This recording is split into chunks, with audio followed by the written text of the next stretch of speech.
Hello again, my name's John and welcome to another bread video. In this one I'll be sharing my recipe for 12 large dinner rolls, or as we call them, soft finger buns. And this is one of my no knead recipes. This is a list of the ingredients you'll need. I'll also put a list in the description box under the video. I'll be making 12 large rolls from this recipe, but if you want smaller ones you can just divide the dough into 20 rolls. Start the recipe off by warming the milk in a jug to 40 degrees Celsius, that's about 105 Fahrenheit. Then add the ingredients in the order that I show in the video. If you haven't got a thermometer, just test it with your little finger, it should be comfortably warm.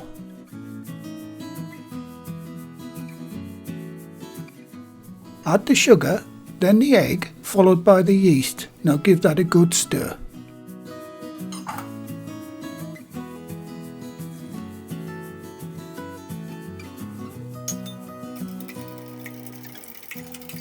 And finally, add the oil to the jug and mix that in too.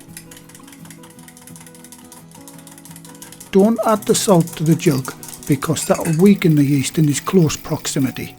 I'll add the salt to the flour in a moment. Now, if you're using a plastic bowl, this next step is optional, but I like to have everything warm, especially when using glass in bread making. So I like to heat the bowl up with hot water before I start. If you put the warm milk mixture into a cold glass bowl, the temperature will drop quickly, causing the dough to prove a lot slower. This bread is the opposite to my baguette recipe, where the dough proves slowly, but we want this one to prove quickly, so we want to keep everything warm. Right, I'll add the flour to the warm bowl and mix in the salt using a whisk. That's the best tool for this job.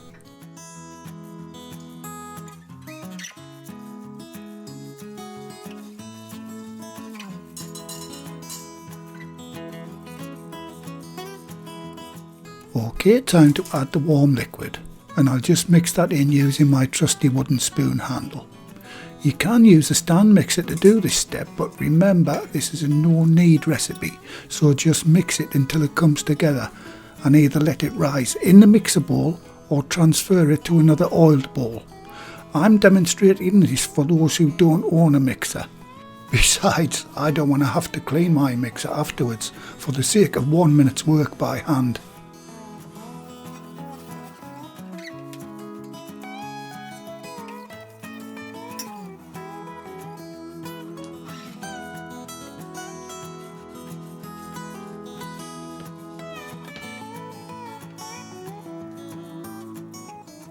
Right, once it all comes together, take out the dough as shown, grease the bowl with half a teaspoon of vegetable oil. That's so the dough will release easier when it comes to turning it out.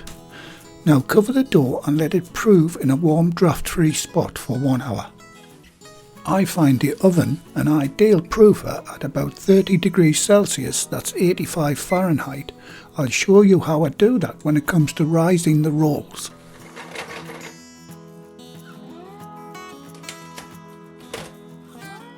While waiting for the dough to rise, I'll grease a strip of cling film or plastic wrap that'll be used to cover the rolls while they're rising, and I'll also grease the baking tin that I'll be cooking the bread in. These are the inside measurements of the baking tin on screen. I'll also put the dimensions in the description box below the video. Your baking tin doesn't have to be exactly this size, just somewhere near will do. I'm just using a little butter to grease the tin.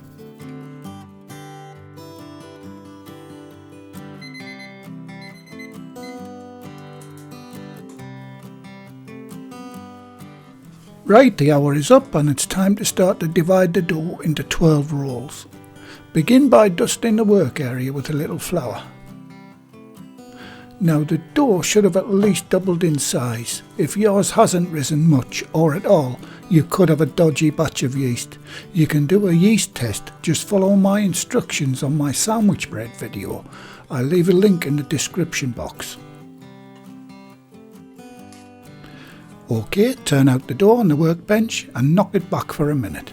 That just means get all the gas out of it as shown. I also show some cool kneading techniques on my sandwich bread video if you want to have a look at that.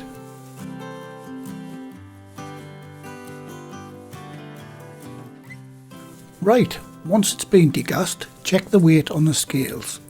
If the measurements were correct at the beginning, it should weigh very close to 1 kilogram, that's 35 ounces. The little calculation in grams on screen is approximately what your finished dough should weigh. There will be some small variables like slight evaporation when proving, different size eggs, how much flour was used when dusting. But if you're within a few grams of this total, then your measurements were correct at the start. Now divide the dough weight by 12 and that gives you the exact weight of each dough piece. In this case just shy of 83 grams. That's just a tad less than 3 ounces. Now I'll just get on with dividing the dough into 12 equal pieces and then I can start to form the rolls.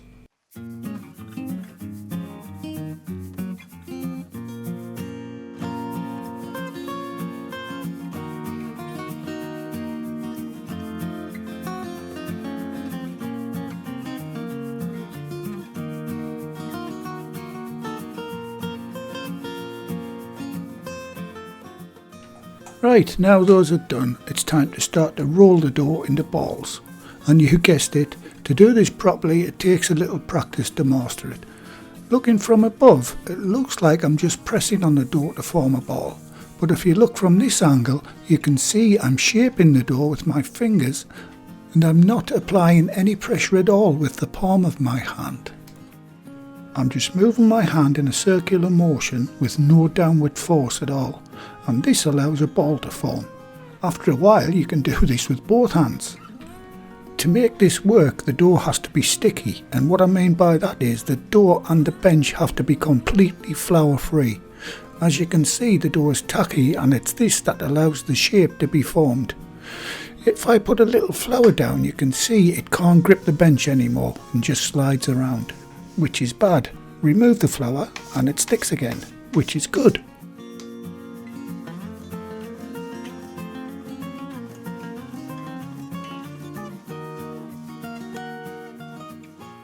You'll still need flour on the rest of the bench though, because the formed balls will be difficult to remove after they've sat a while on a smooth flour-free surface. Okay, I'll quickly finish off forming the rest of the dough balls and then start arranging them in the baking tin.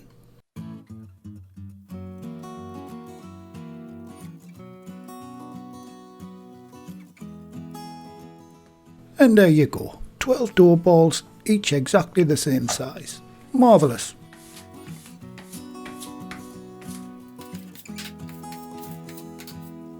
I'll arrange the rolls in the tin, and it's important that they're equally spaced apart so that they rise uniformly at 3 across and 4 down. And like I said at the start, you can make 20 smaller rolls from this recipe which would fit this tin 4 across and 5 down.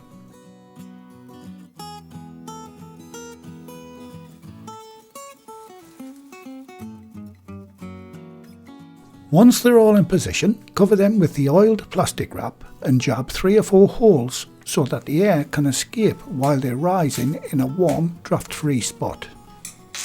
Try to keep the plastic wrap pretty loose so there's room for it to rise. And a good place to do this is in the oven. To do this, first make sure the oven is cold. Now turn the oven on to its lowest temperature for literally 45 seconds, then turn it off again.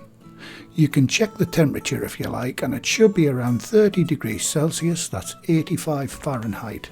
Now place the baking tray in the oven and set the timer for 45 minutes. And by the way, this is how I proved the dough in the bowl.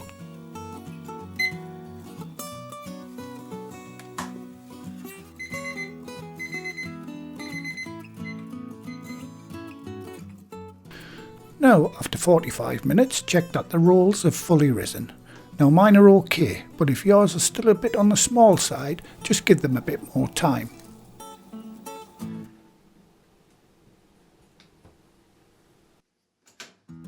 Now let the rolls sit on the bench for 10 minutes while the oven heats up to 180 degrees Celsius, that's 356 Fahrenheit or gas mark 4.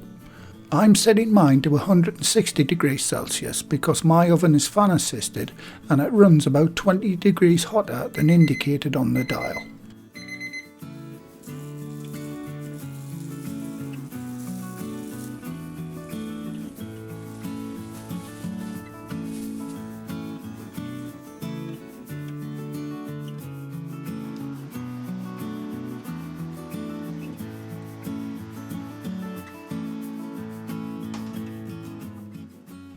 Right, once the oven is up to temperature, get the rolls in and set the timer for 15 minutes. But turn the tin around after about 8 minutes for even cooking.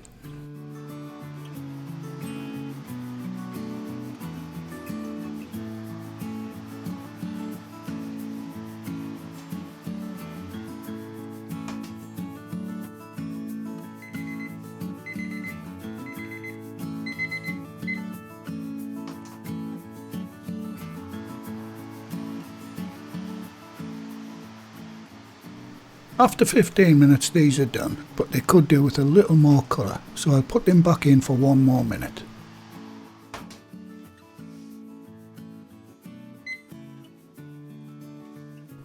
Mind, it just goes to show though, I did a trial run of these the day before I filmed this and that batch was perfect after 15 minutes. The mysteries of cooking, eh?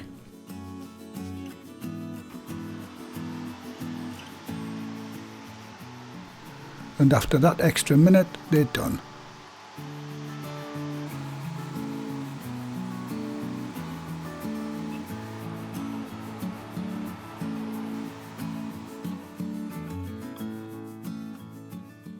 Okay, while they're still hot, I'll give them a generous baste with melted butter. This does 3 things. First, it gives the roll a wonderful appetizing shine. Second, it softens the crust. And third, but most importantly, it gives the roll a rich buttery flavour that penetrates into the bread.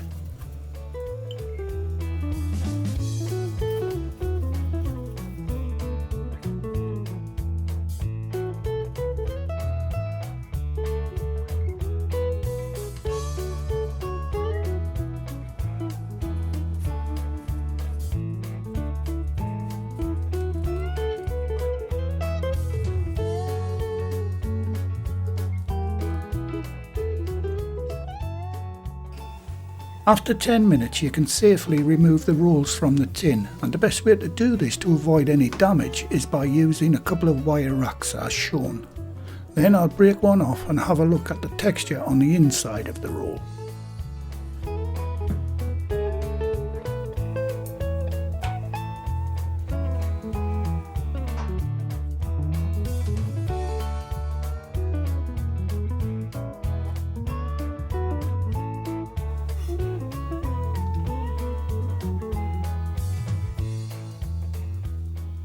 And as you can see, it's soft and light on the inside. It should also have a chewy texture, and that's just what you want from a good dinner roll.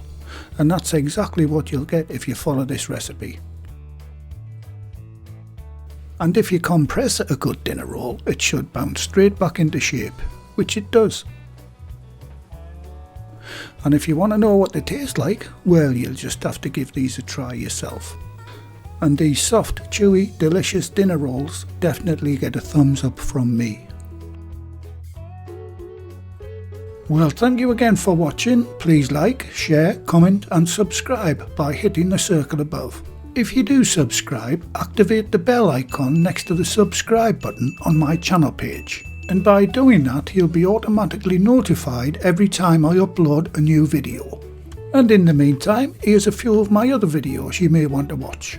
So, until the next time, be safe in the kitchen and bye for now.